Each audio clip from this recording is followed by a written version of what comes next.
Israeli खुफिया agencies ने ईरानी हुकूमत को कमजोर करने और उसके अंदर तकसीम पैदा करने के लिए खुफिया मुहिम शुरू कर दी है। अमरीकी अखबार वॉशिंगटन पोस्ट की रिपोर्ट के मुताबिक इजरायली सिक्योरिटी इदारों से वाबस्ता एजेंट्स ने ईरान के आला हुकाम को फोन करके धमकियां दी कि अगर उन्होंने आयतुल्लाह खामनाई की हुकूमत की हिमायत तर्क ना की तो उनकी भी मौत यकीनी है। रिपोर्ट के मुताबिक कम अज कम 20 आला सतह की ईरानी शख्सियात को कॉल्स मौसूल हो चुकी हैं।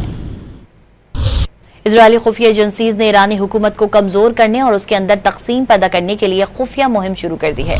अमरीकी अखबार वॉशिंगटन पोस्ट की रिपोर्ट के मुताबिक इजरायली सिक्योरिटी इदारों से वाबस्ता एजेंट्स ने ईरान के आला हुकाम को फोन करके धमकियां दी कि अगर उन्होंने आयतुल्लाह खामनाई की हुकूमत की हिमायत तर्क ना की तो उनकी भी मौत यकीनी है। रिपोर्ट के मुताबिक कम अज कम 20 आला सतह की ईरानी शख्सियात को कॉल्स मौसूल हो चुकी हैं। इजरायली खुफिया एजेंसीज ने ईरानी हुकूमत को कमजोर करने और उसके अंदर तकसीम पैदा करने के लिए खुफिया मुहिम शुरू कर दी है। अमरीकी अखबार वॉशिंगटन पोस्ट की रिपोर्ट के मुताबिक इजरायली सिक्योरिटी इदारों से वाबस्ता एजेंट्स ने ईरान के आला हुकाम को फोन करके धमकियां दी कि अगर उन्होंने आयतुल्लाह खामनाई की हुकूमत की हिमायत तर्क ना की तो उनकी भी मौत यकीनी है।